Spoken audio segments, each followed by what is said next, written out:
नमस्कार दोस्तों, यूपीएससी हिंदी पर आपका स्वागत है। यहाँ हम साथ में चर्चा करेंगे यूपीएससी परीक्षा के सभी एसेंशियल विषयों पर। आज हम भारत में वास्तुकला के बारे में चर्चा करेंगे।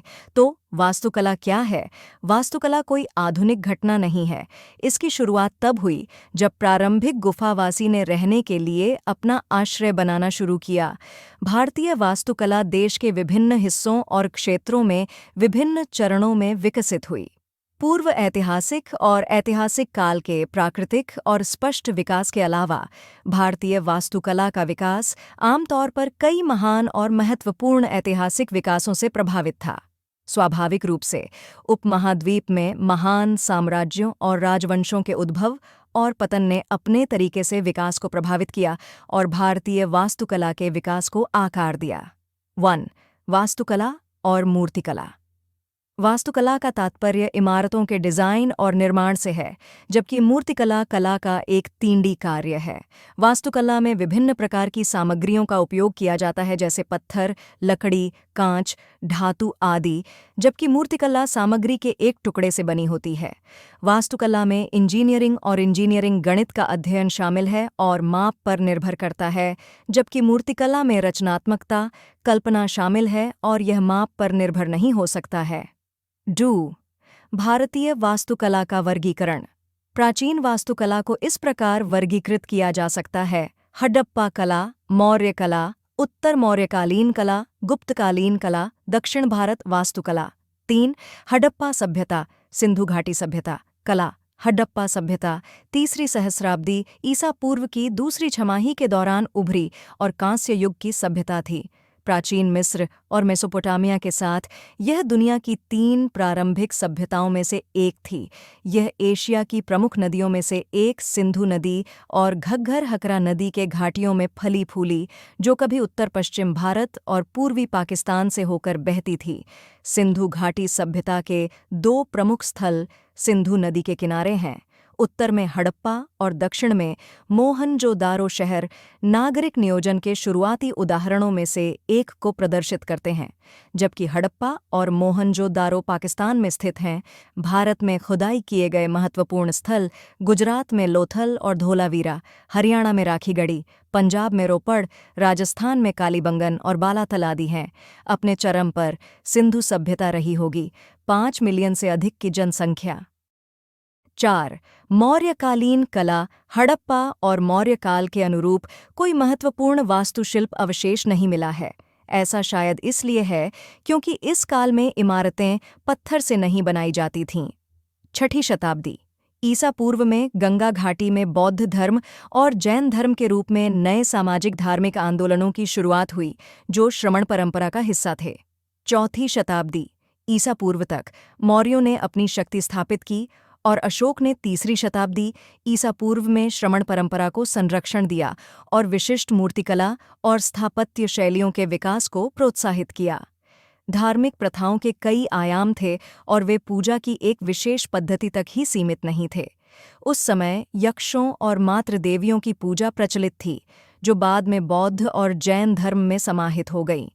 मौर्य कला भारतीय कला में लकड़ी के उपयोग से पत्थर तक के एक महत्वपूर्ण संक्रमण का प्रतिनिधित्व करती है। मौर्य कला कोर्ट आर्ट, राज्य पहल, खंभे, स्तूप, लोकप्रिय कला, व्यक्तिगत पहल, मूर्तियां, गुफाएं, मिट्टी के बर्तन। 5. मौर्योत्तर कला 2री शताब्दी ईसा पूर्व से विभिन्न शासकों ने विशाल मौर्य साम्राज्य पर अपना नियंत्रण स्थापित किया।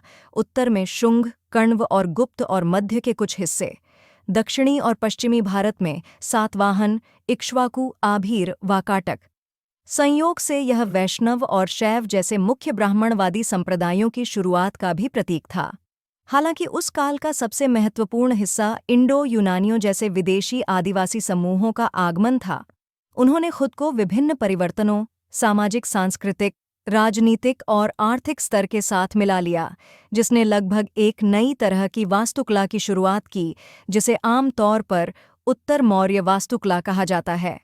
मौर्य काल में गुफाओं, स्तूपों और मूर्तिकला का निर्माण वहीं से जारी रहा।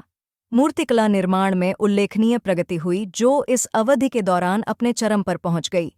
कुछ बेहतरीन मूर्तियां विदिशा, बरहट, पेप्र, बोधगया, बिहार, जगगया पेटा, आप्र, मथुरा, ऊप्र, खंडगिरी, उदयगिरी, ओडिशा, पुणे के पास भाजा, नागपुर, महाराष्ट्र के पास पावनी में पाई जाती हैं। 6. गुप्ता काल को पूर्णता की डिग्री के अर्थ में क्लासिक के रूप में वर्णित किया जा सकता है। कुछ ऐसा जो पहले कभी हासिल नहीं किया गया था और शायद ही कभी हासिल किया गया हो, और शैली और प्रतीकात्मकता में सभी तत्वों के पूर्ण संतुलन और सामंजस्य में।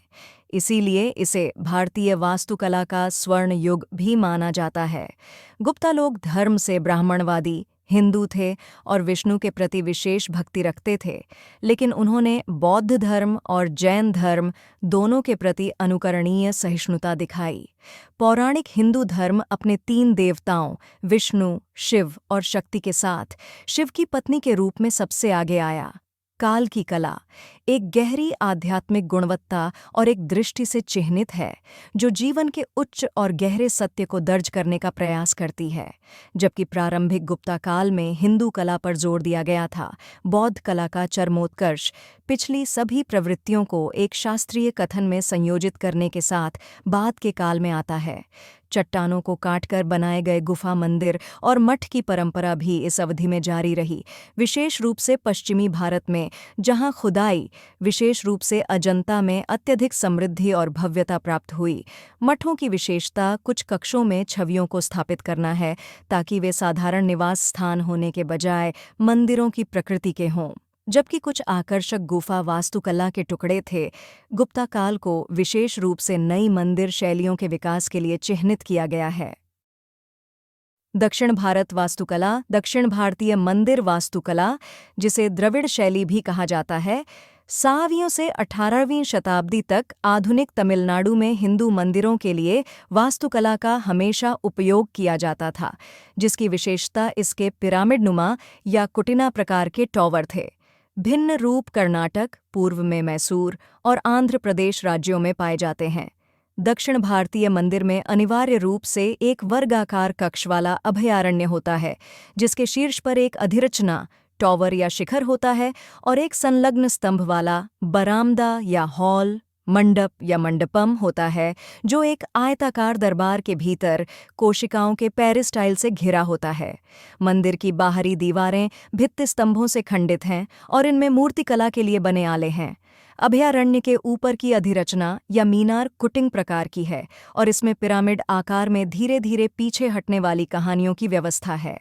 प्रत्येक कहानी को लघु मंदिरों के एक पैरापेट द्वारा चित्रित किया गया है, कोनों पर वर्गाकार और केंद्र में बैरल वॉल्ट छत के साथ आयताकार है। टावर के शीर्ष पर एक गुंबद के आकार का गुंबद और एक मुकुट वाला बर्तन और फिनियल है। द्रविड़ शैली की उत्पत्ति गुप्त काल में देखी जा सकती है।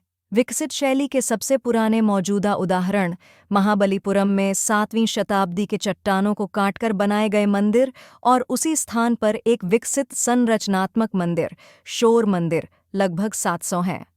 दक्षिण भारतीय शैली को पूरी तरह से तंजावुर के शानदार बृहदीश्वर मंदिर में महसूस किया गया है, जिसका निर्माण राजाराज महान द्वारा लगभग 1010 में किया गया था, और गंगईकोंडकोलापुरम में महान मंदिर, जो कोला के आसपास बनाया गया था। आज और 25 उनके बेटे राजेंद्र द्वारा इसके बाद शैली तेजी से विस्तृत हो गई। दरबार से घिरे मंदिर भवनों का परिसर बड़ा हो गया और कई क्रमिक बाड़े, जिनमें से प्रत्येक को जोड़ा गया। गेटवे गोपुरा द्वारा अपना विजयनगर काल 1336-1565 में गोपुरों का आकार इतना बढ़ गया था कि वे बाड़ों के अंदर बहुत छोटे मंदिरों पर हावी हो गए। सफलता की ऊंचाइयों की ओर एक कदम और बढ़ाते हैं। आपके साथ है आपका यूपीएससी हिंदी चैनल। धन्यवाद और सफलता की कामना के साथ हम मिलेंगे अगले कक्षा में। जय हिंद।